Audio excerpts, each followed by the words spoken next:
Ladies and gentlemen, welcome to the Trivia 10 with special guest host, myself, Cam Walsh 27. This time, Tyler C. Whitmore, and from the ReelTok Podcast, and your normal host is taking on the challenge himself, a little fun bonus episode this week.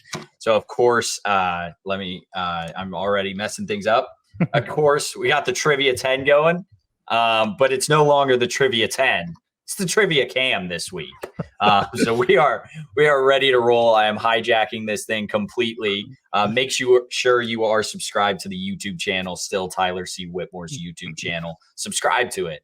The Trivia 10 is a whole bunch of fun, gets a lot of good people on there. And hopefully, if this thing grows, season 3 can be even bigger than it already is for him. We love doing it. It's always fun. And I know Tyler enjoys writing the questions. I enjoy writing some questions for him. But it's difficult from the other side. And I want to know how you're feeling right now, Tyler. I've been wanting to do this for a long time, and I know viewers have been wanting to see this for a long time. And I honestly I don't think I'm going to do great, but I genuinely, truthfully have zero nerves. I'm not nervous whatsoever. I'm just excited because I've made 30 decks at this point, 10 in season 1 plus playoffs, and then 20 in season 2. Because by the time this is going to be uploaded, all of season 2's regular season is done. We're waiting for the playoffs to start. I'm ready to just do this for myself because I never know what it's like on the other side. I try to be as encouraging as possible. I have no clue what direction you're going to go through here. You might have made it extra tough to try and, throw an elbow at me, or, maybe your trivia making expertise isn't as developed as me with 30 episodes, which means you might make some too easy questions or some impossible questions. I'm just excited. I'm genuinely very excited. And there's no pressure too on me because I'm not making the playoffs. So that probably helps the nerves wise. Whereas everyone else who comes on here is fighting to not be below other people. Whereas it would be, I want to be above other people, but I'm not going to put myself in the playoffs or anything if I do. Yeah, I get that. And like you said, I don't know how hard or easy these questions are going to be. I know we obviously, if you've been a fan of the series for a while, I was the first contestant on the Trivia 10. Some people said the questions were too hard. I think it was just me not being very good. But now I'm ready to take the reins. I always like sending you a question or two, but it's different when you're writing them all. And I'll be honest, the PowerPoint presentation, I appreciate you sending me the general outline, but the PowerPoint presentation, not easy to put together. So I commend you for doing that each and every week and multiple times a week. It's not easy to put together. You got to make sure everything's there. I ran through it a couple times. We were talking before to make sure I didn't screw anything up. I'm really going to try my best, man. But if I screw something up, I am very sorry to you and to the listeners. Well, you already added in your own transitions here with the Trivia Cam. So this is already a juiced up PowerPoint. I'm amped. Yeah. We are ready. All right. Well, I'm already. There we go. Question number 1. What precious metal does Daniel Plainview find at the beginning of There Will Be Blood? So your options are A, silver, B, gold, C, copper, and D, nickel. Damn, I knew there was going to be a There Will Be Blood question too. Oh, no. I did not study for it. So obviously oil is what the whole movie's about, but is it silver, gold, copper, or nickel?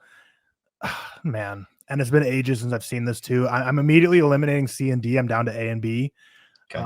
Gold seems like the obvious choice, but it could be silver.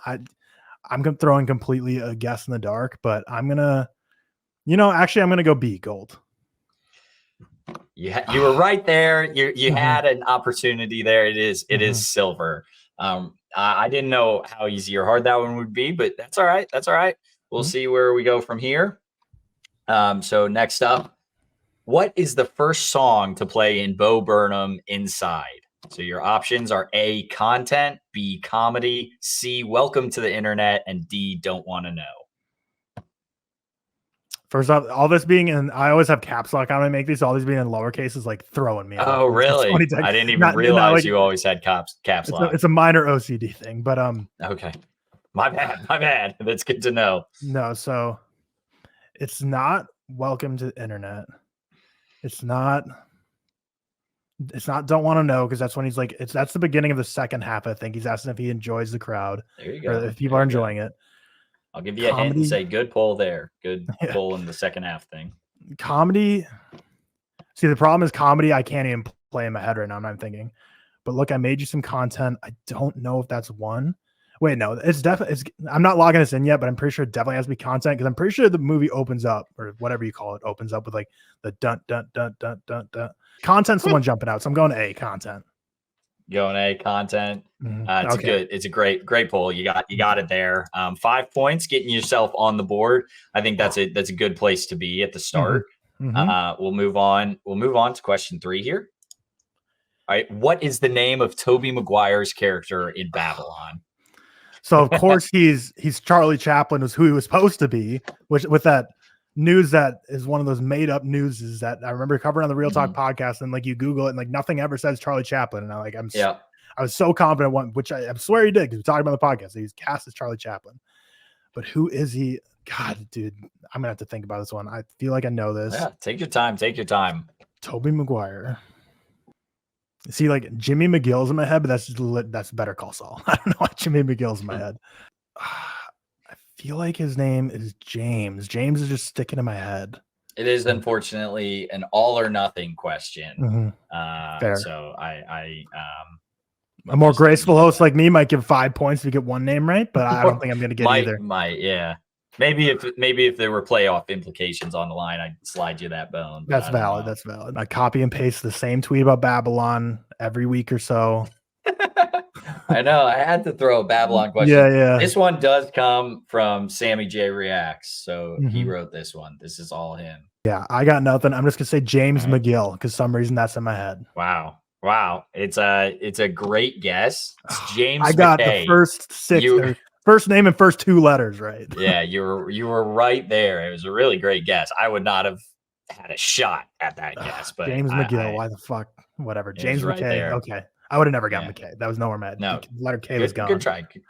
All right. First 3 questions down in the books. You got 5 points. Question number 4. Who is the first member of Rogue One to die? Meaning one of the members of like the Rogue One team. Who is the first member to die? Yeah. So the problem is I don't know any of their names. So that's the big problem there. Don't know a single one of their names. I thought you would know a couple. Well, I know Andor. I'm just going to pick one out of the picture, even though it's not going to get any points, but I just want to see if I was even in the right spot. I'm going to go with the guy sitting down on the far right. Oh, so, oh, shoot. And I can't even think of his name. And I literally looked at him the other day. No, I tried making it a little easy. It's K2SO. And I thought of all the characters, there's no shot he's knowing any of them except K2SO and Cassian Andor and maybe Jyn Erso, because I thought K2SO you would have. No, hand up. I completely forgot K2SO as a name, but also even if I did remember his name, I was only thinking humans in my mind. I was only thinking humans, which is very importantly, did not put him on the picture. I don't know if that's cheating. Don't know if it's not, but if you Google Rogue One, like every picture has him, and I was like, I'm gonna try to cheat a little. Yeah, but that's all right. So we got 5 points. You know the business. You know my strategy of the early round is a little doesn't even matter. What are we calling it? Yeah, we're calling it a warm up rounds. You know, these are where you start getting the points. So we'll move on to question number 5, last one of 10 points. In Prisoners, Keller Dover confronts Alex Jones at the police station. What does Alex whisper to Keller? All right. Yeah, we're getting 10 points here. They cried when I left them. Isn't it? Yeah. They didn't cry. They didn't cry. I'll give it to you because you were confident. You knew that one. It's they didn't cry until I left them. But yeah, you were right there. You're right there. I'm a gracious host in that sense. Thank you. I appreciate that, especially because after the James McKay incident. But also, unless you have subtitles on, it's so hard to hear what he even actually. No, you're right about that. Because when I watched it with Riley, like I had to rewind like 3 because I'm a big like no using subtitles guy unless it's obviously like a foreign film. But this is one where it's like this is you need to. There's a subtitle necessary to know exactly what he says. As you know, next up is the box office matching game. 15 points available.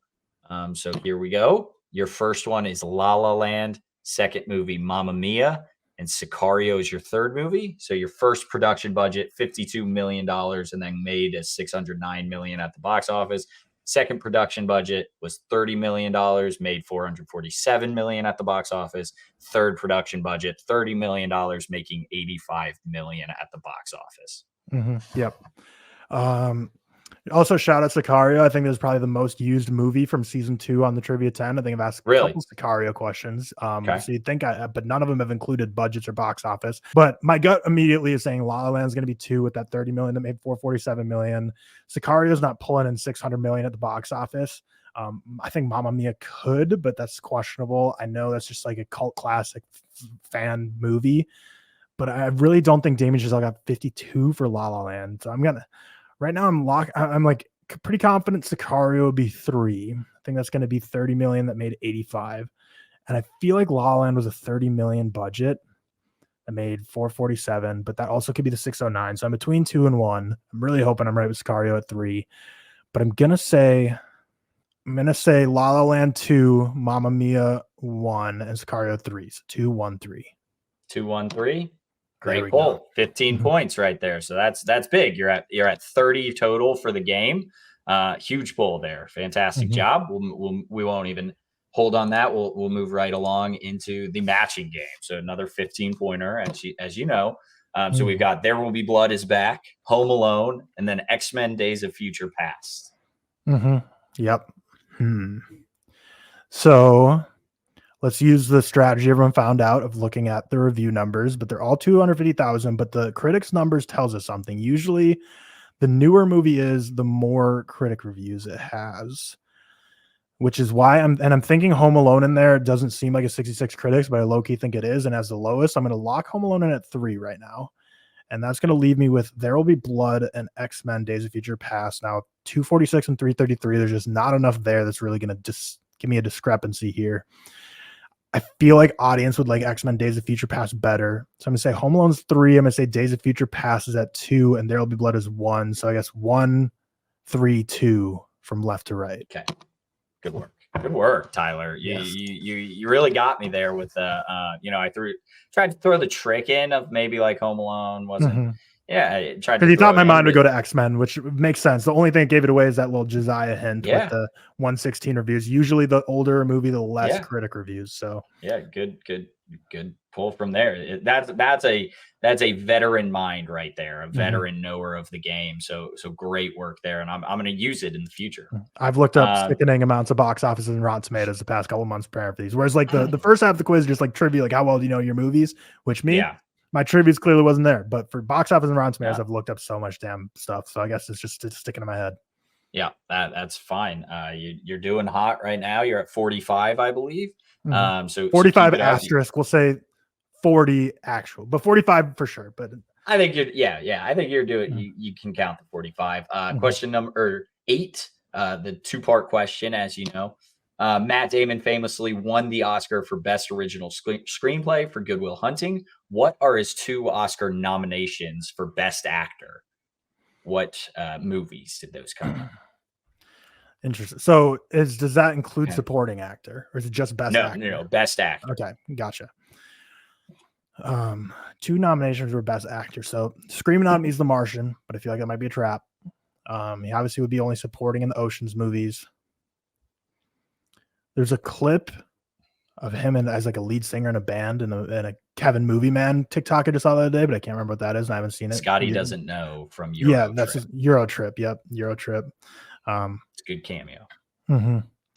Yeah. So The Martian is jumping out of me. Not going to be like Elysium. None of the Jason Bournes are going to be getting Best Actor nominations. Oppenheimer's supporting and didn't get nominated anyways. So Best Lead Actor. What Matt Damon's am I forgetting about right now? So, I mean, obviously he was the lead actor in Good Will Hunting, but I don't think he got nominated for that. Right now, The Martian's only sticking in my head, so I'm probably going to be guessing that for one of them, even though it might be wrong, but just nothing else is sticking out. Matt Damon in a lead role. Feel like he's had just tons.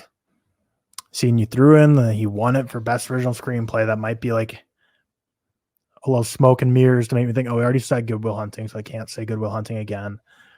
And I love that movie. It's my iPad lock screen, but I do not know its Oscar other than obviously them winning Best Screenplay. You know, I'm folding. The lights are bright. I'm going to say Good Will Hunting and The Martian. I think I might have got 0 there. It's not a fold. It's actually a half-court shot. Good Will Hunting and The Martian. Honestly, I thought you'd get Good Will Hunting. I didn't think you'd pull The Martian. I can't believe that was devious hosting for you to be like, you got any other movies on your mind when I'm out here saying I'm thinking Good Will Hunting and The Martian. You're trying to throw me out. That's aggressive. devious. Yeah, that was a little aggressive. But fantastic. You're at 65 points, so we're officially tied. So don't throw it away on these last ones. I did give you an absurd one for Guess the Cast, but I'm guessing for Ride the Bus. I'm guessing you gave me low movies, but we'll have to see. Like lowly rated. I think you're gonna not terrible. So we'll start off this year. Civil War, a 3.7. I thought if you were gonna look anywhere, it'd be in the low or high range. So I was trying to go middle-ish. Yeah. 3.7 for Civil War. Next is this year, Snack Shack. Man, how well do you know 2024 movies? Not at all. And I will say we're recording this on April 21st, so I would not be surprised Civil War could go up or down, but it's very possible by the time you're watching this in like end of May, maybe beginning of June, that is not a 3.7 right now, but right now, April 21st it is. Obviously same with Snack Shack, because not a lot of people have watched it. It could move crazily. Who knows? For me, Snack Shack is so much better than Civil War. But I know a lot of mutuals also hate Civil War, but I know a lot of people obviously love it. Obviously, it's at 3.7. And I know Snack Shack, it's pretty by the book, coming of age. It does it very well. But yeah, this is a smart strategy because I usually don't go for new releases. And so that means these are just stuff I'm not familiar with looking at. And I just posted my top 16 of the year. So I know what my ratings were, but did not look at the averages. So Snack Shack's either 3.6 or 3.8. 3.6 sounds really low. It's a 3.7 actually. I've got you. It's 3.6 sounds low for it. But 3.8 is high. I know I've looked at a lot of 3.8 average movies. There's a lot of great movies at 3.8. I think Titanic's at 3.8. I'm gonna say Snack Shack's lower. Lower. Good work. You've officially eclipsed me. You're at 70 points now. So I don't know exactly where that stacks you on the leaderboard, especially not seeing all 20 contestants yet. But we'll move on to the next movie, Friday Night Lights. So I'm reading 3.4 is jumping out of my head here, but I like 3.5 doesn't seem right. I feel like you probably did 0.1s. Is it up at a 3.7? Friday Night Lights. It's a movie I love, but it's like admittedly pretty cringe, and it's just, if you're not a big football fan, you're not really going to love Friday Night Lights. But if you're not a big football fan, you're probably not turning on Friday Night Lights. I'm going to say it's lower. I'm going to say it's lower. He's tearing it up right now, everybody. A 3.5 for Friday Night Lights. Maybe this is too easy. Please let me know. 10 points on the board so far. Mamma Mia, here we go again. Yeah. I mean, I knew Mamma Mia questions were coming, but looking at the Letterboxd average, I did not know. And obviously, I'm a much more versed in Mamma Mia than I'm Here We Go Again. I know you're not the only one. I've seen a lot of people that are like, it's better, it's great, one of the greatest. Mamma Mia, Here We Go Again is peak. See, the thing is, Mamma Mia 1 is pretty corny and campy and cringy, but which so is Mamma Mia 2. But I feel like people aren't going to go see Mamma Mia 2 unless like they were fans of Mamma Mia 1. So I feel like my gut's saying it's going to be higher, but 3.4 looks like I could see it be something for that, because I don't really know what Mamma Mia 1 is. This is the least confident I felt about any of these. I'm going to say higher. It's the least confident. It is a 3.4. And then just be an ass on the last one, I just threw out my regular Mamma Mia. What would you have got? I would have said lower, but you would have said lower. Like if you got that, you would have said lower. Yes. Wow, it's much bigger. A big jump. Yeah, I thought that would be maybe a bone. But still 10 points. Great job there. Up to 75 if I'm doing my quick mental math right. So we will move on. Guess the cast, obviously. 40 points available. One by one cast members are going to be revealed, as you know. To start us off for 40 points, Daniel Craig. So you have been hyping this Guess the Cast up all week. You've been talking about how this is you're not gonna get it. I don't think you'll get it. Well, you might. I don't think you will. So when you say you don't think I'm gonna get it ever on this? No. I think you'll get it with 10. I think you'll get it with 10. So then that would be too easy to be Knives Out or Glass Onion. It'd be too easy to be a Bond movie. But I did give you Argo Ben Affleck first, so you might want to throw something back at me. Was he in movies when he was younger? Like, was he maybe just like a small voice actor in this? feel like the second one should theoretically give me a lot of information, but Cam's saying I'm not going to get it ever, or at least until like 10. So I don't really know. Daniel Craig, is there like a funny thing where he's like not really in a movie, but he is? You know what? We're just going to throw out a random guess. Star Wars: The Last Jedi. Just throwing it out there. Star Wars: The Last Jedi is incorrect. We'll move on to Domhnall Gleeson. So now you can think of Domhnall Gleeson movies. Yeah. So, and the reason I threw out Last Jedi is because I thought it might be a Joseph Gordon-Levitt thing where like Ryan Johnson's just his boy, and you're just going to throw him in like a Jedi or like a freaking stormtrooper costume. Donald Gleeson, we got About Time, which Daniel Craig is not in, unless like you like somehow there's some crazy unknown fact about Time that I don't know, and you're using that to your advantage. Donald Gleeson is also in Ex Machina. He's in Dread. He's in like Daniel Craig wasn't in like a Harry Potter film, I feel like, but maybe. I mean, yeah. This is a good one. This is a good one because I'm not knowing Daniel Craig in anything that Donald Gleeson's been in. So I'm going to just throw out Harry Potter and the Goblet of Fire. No, it's not Harry Potter and the Goblet of Fire. It's a good guess. I like where your mind's at. Keep it there. Next up is Andy Serkis. Yeah. And you can tell me after if I cheated. I did not. You can tell me after if I did. Fair enough. So obviously with Andy Serkis, you start thinking everything motion capture. But like, was Andy Serkis ever in the Harry Potter movies? Were Donald Gleeson and Daniel Craig in any of the Lord of the Rings movies? I don't think there were any like Spy Kids. Man, what the fuck? I don't even feel the pain. This is where I'm feeling it, man. This is light too bright. Okay. I just got to throw something out, and I'm trying to think of what even I've been throwing out as possibilities. Whatever. We'll go Rise of the Planet of the Apes. It's not Rise of the Planet of the Apes. Your last person is Daisy Ridley. Okay, so Daisy Ridley movies I've seen are obviously Star Wars: Force Awakens, Last Jedi, which I guessed first, and that was wrong. Rise of Skywalker, and then I've seen sometimes I think about Dying. She was in The Marsh King's Daughter. But none of those people are in that. Star Wars. See, like, this is all getting weird now because, like I said, Last Jedi, the first guess, and then I started Mandela affecting that Donald Gleeson was in Rogue One, which makes me think like he might be in a Star Wars. Andy Serkis probably could be in a Star Wars, and we're left with two Daisy Ridley Star Wars movies, and it's going to be a 50-50 between those two. I don't know if they're right, but my mind nowhere else is making sense. Ryan Johnson only did The Last Jedi, and that's the Daniel Craig connection. Rise of Skywalker. It was a 50-50. Oh gosh, I wasn't ready for the dramatic click. And who went the wrong 50, unfortunately. It was The Force Awakens. So Daniel Craig voiced a stormtrooper who was interrogating Daisy Ridley at one point. That weren't really expected to know. Okay, but you had to think that was crazy, I guess, The Last Jedi for the first guess. No, yeah, that you almost blew me away, man. That was a fantastic pull. And then Domhnall Gleeson is a fairly like notable character in those. He's General Hux. He's like the guy who's yelling the First Order, all that jazz. And then Andy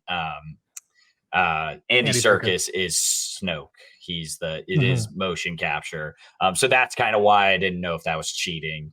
Obviously I knew the Stormtrooper one was not going to get you, but I figured that was all right. But the motion capture for Andy Serkis, and then Daisy Ridley, The Force Awakens. It's not cheating because especially Andy Serkis is like, that's kind of his thing. But honestly, like I thought I'd be more upset getting 0, but the fact that I was already on the Last Jedi train with the first one, I was talking Star Wars when Donald Gleeson showed up too. Man, I feel like you always give a movie that people have rated like fairly positively. You rate The Force Awakens positively. I feel like you should have you needed a little bit of that mentality because I wasn't going to throw like a half star out at you. I know you don't know Star Wars as well, but you rate it positively. So I thought it was fair enough. That was a completely fair one. And it came down to 50-50. I didn't get it, but you're right there. 75 points. You did well. I don't know exactly where you stack up, but 75 points, you definitely would be in the playoffs and with my questions. a fantastic bonus episode from Mr. TylerCWhitmore of the ReelTok Podcast. It was a pleasure hosting, Tyler. Were you happy to be on the other side? Yeah, that was a whole lot of fun. I'm still beating up myself, not because I should have known that guest cast, but just because like that's so crazy. I threw out The Last Jedi just randomly. That was an incredible. That was an incredible. I almost cried. If I somehow clipped that, I was gonna. Oh, that would have been insane. That would have been crazy numbers. But after that, it was a lost cause. It's very much a Cam quiz because obviously I'm not a huge Star Wars guy. I like Star Wars, but 2 Star Wars questions. Good Cam. I gotta play to my strengths. Yeah, play the hits. But no, I feel that was a whole lot of fun. Season 3, once we get that kicked off, is gonna be a brand new type of trivia. So when we get done with that, whatever it ends up being, I'll love to come back on here and try it again. But that was a blast. The Matt Damon question put me through a blender. And you did. Yeah, you pulled it out. Great job. 75 points. Didn't get out ride the bus on the first, so I'm at least happy with that. I'm happy with this. I feel like it's for people who wanted to see my downfall. There's moments in here where they can be like, look, got him 0 on the guest cast. But for my haters and my doubters, still put up a 75. So kind of is right in the middle. Yeah, and you should be happy. You had a great performance. Everybody like, subscribe, follow, turn on that bell notification for Tyler's YouTube channel. Quick plug, go follow the ReelTok Podcast, as we are both hosts. If you're not somehow, you definitely should do that. But Tyler, appreciate you letting me host this. It was a ton of fun thinking of the questions. I always love writing trivia. If you ever need a backseat trivia guy, you just let me know. That was a little play on your backseat coach. Yep, nice. But yeah, always willing to do this. Good work. Great work. Honestly, you did fantastic. But yeah, like, subscribe, follow, all that jazz. Peace out.